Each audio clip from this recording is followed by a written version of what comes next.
Hello. Today on Intermission.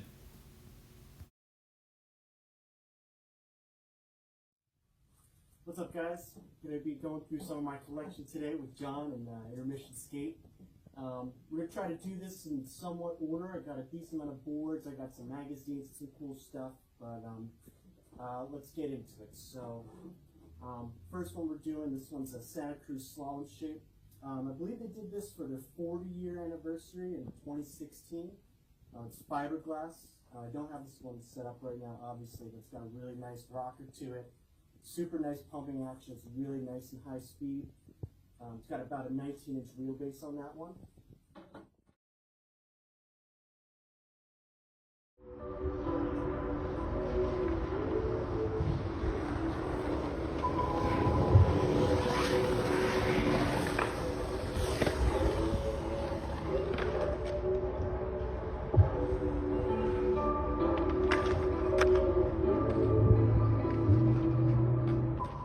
Right, next up we got our G&S Warptail 2.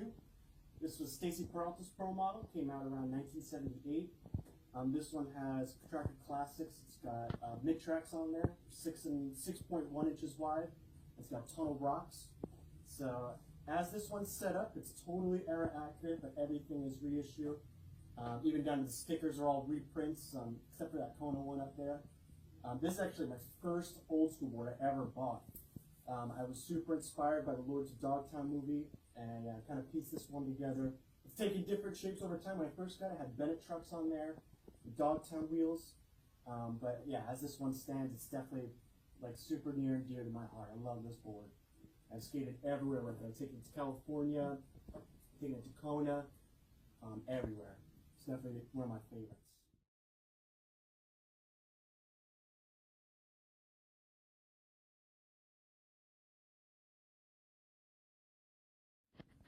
All right, so this one is actually my only original vintage board.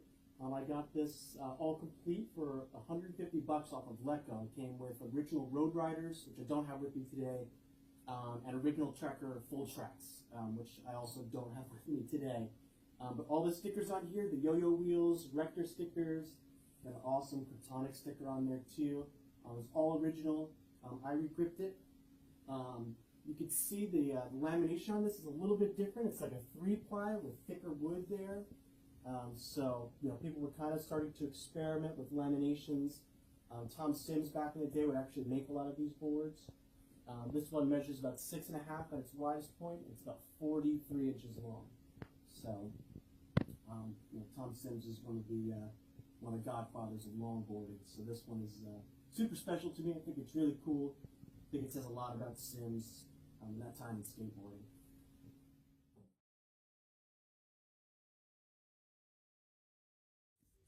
Next up, we got this PC tail tap from Dogtown, Paul Constantino.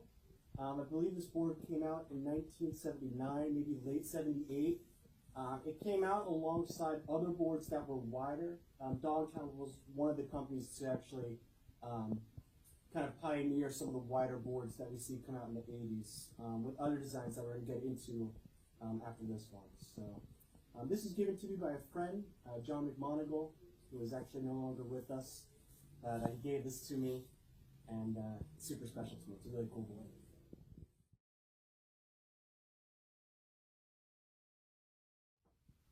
All right, next up we have Dogtown Bigfoot.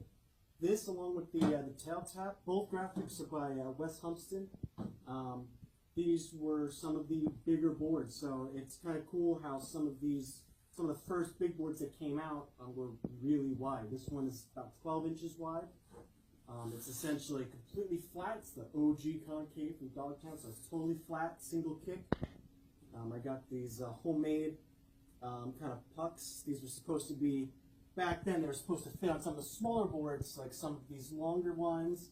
But as boards got wider, before they had really full-size tail guards, people would just kind of double these up. They got Powell rib bones on here that I actually cut to size because of the big wheel wells. And original piece of Santa Cruz rip grip, which isn't really era accurate, but looks great on there. So, love this board. Super fun.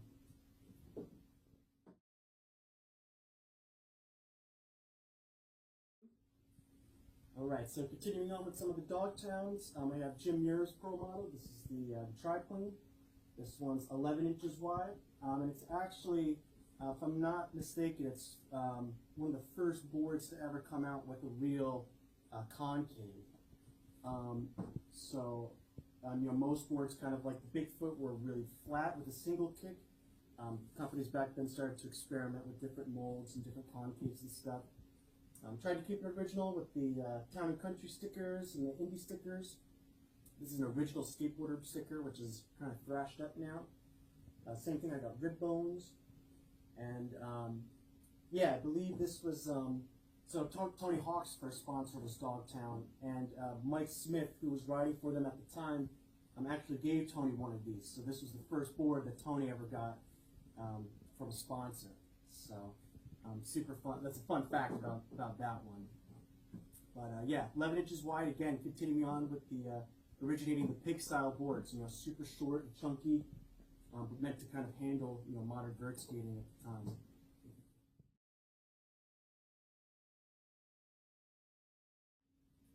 the time. Up next, continuing on with some of the late 70s, early 80s boards. This board came out, I believe, 1980, maybe 81. But this is the Santa Cruz Steve Alba bevel board. So they only, as far as I know, they only reissued this once. I think it was 2002. They also did, along with it, the Dwayne Peters reissue and the Steve Olson checkerboard. So we did those as like a trio. This board has super cool concave. It's super kicked up on the sides. It's kind of hard to see with the grip tape, but you kind of have this triangle thing going on the tail. It measures about 10.8 inches wide. So it's a pretty big board, but it's super fun. Very unique board, very iconic for the time. Definitely one of my favorites.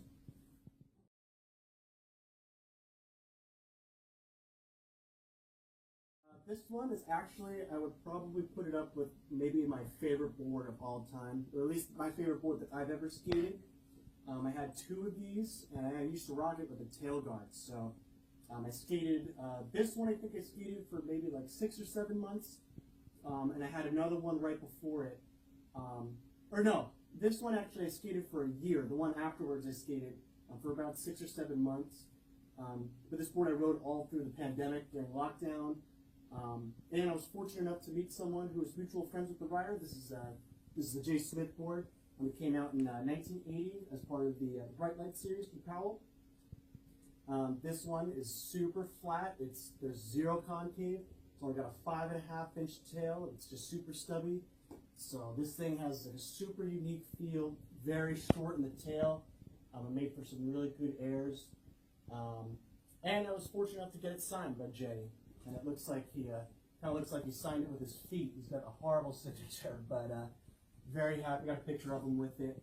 Got the Cherry Hill sticker reprinted by John Brennan. Yeah, again, one of my favorite boards of all time. It's about 10 inches wide, 31 inches long, and it's got a 17-inch wheelbase. Nice big board.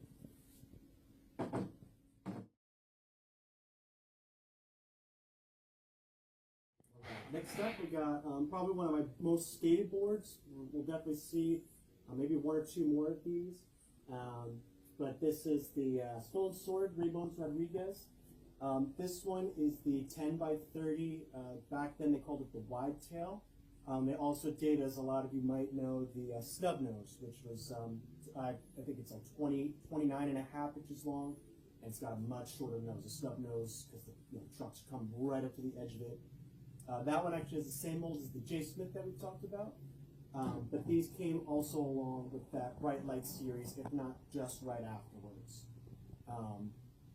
So you kind of had options back then. You could do the wide tail, get the shorter wheelbase, or the snub nose, which is what Ray wrote back then.